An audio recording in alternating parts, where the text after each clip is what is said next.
आंतर्जातिक बालुका शिल्पी मानस कुमार साहू बालुका party पुनः लोकार्पित सब वर्ष भली ए वर्ष क्रिसमस रे पुरी लाइट हाउस निकटस्थ मानस साहू स्टैंडर्ड पार्क रे यूरोपियन ढांचा बालुका कला मान प्रस्तुत कर भारतर यह एकमात्र बालुका कला पार्क जो समस्ते निःशुल्क वर्ष वर्ष धरी अति निखुण बालुका कला मान देखिपारे।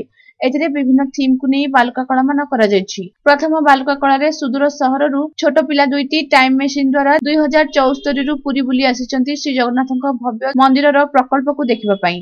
50 वर्ष परे पुरी दृश्य केते मनोहर होई परिछि ताहा देखि अत्यंत खुशी होइचंती। द्वितीय बालुका कला रे से परिवेश सुरक्षा भित्तिक बालुका कला निर्माण करी सेव वाटर रो बार्ता देई एक सुंदर जलरानी बालुका प्रतिमूर्ति निर्माण करछंती। जल बिना बंचिबा अत्यंत कठिन, जल ही जीवन, जल को नष्ट न करी जल को बंचातु एवं भविष्य को सुदृढ़ करांतुर बार्ता दैछंती। एही स्टैंडर्ड पार्क टी पुरी पौर निर्वाही अधिकारी सरस कुमार स्वयं द्वारा उन्मोचन करा जायछि। एही उन्मोचन उत्सव रे विशिष्ट समाजसेवी जयंती महापात्र एवं केदारनाथ महापात्र सौम्यरंजन पात्र जोग दैथिले। मु साइंटिस्ट मानस कुमार साहू आज पूरी लाइट हाउस बेलाभूमि रे मानस साहू स्टैंडर्ड पार्क पुणी आउथरे 13तम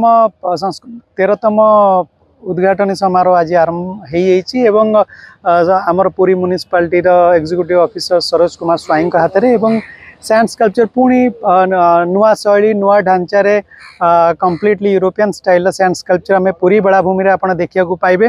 तेणु आम आशा करुचु न्यू ईयर और क्रिसमस रे आगु वर्ष तमाम आम सैंड स्कल्पचर नुआ नुआ सैंड स्कल्पचर करूँ एवं ये जो सैंड स्कल्पचर आम आप देखुं सैंड स्कल्पचर रे आम देखु केमती साइंस को टिके इन्वॉल्व करचु।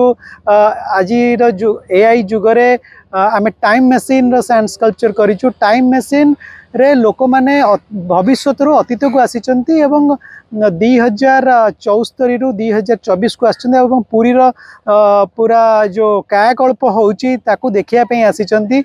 पुणी अपर पक्षर आम पानी रो अपचय को रोकिया पाई सेव वाटर आम सैंड स्कल्पचर टी करिचु। सैंड स्कल्पचर आम देखीचु केमती पानी धीरे धीरे सुखी जाउची एवं आगामी दिन में आम जदि पानी संरक्षण न करि परिबा आमर भविष्यत आमर आगामी पीढ़ी बहुत हैरान हेबे।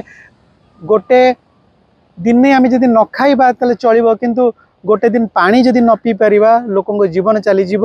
बोधवे वर्ल्ड वार 3 जदि हुए पानी रो अभाव सकाशे हुए तेणु आम पानी बंचेबा ए उद्देश्य नहीं लोक मानू सचेतन वार्ता देवाई ए सैंड स्कल्पचर करिचु एवं डिफरेंट डिफरेंट सैंड स्कल्पचर आम करूँ। आम आशा रखुचु बहुत लोक ए सैंड स्कल्पचर को देखी बहुत पूरी बीच सहित एवं सैंड आर्ट सहित यार आनंद उठेबे।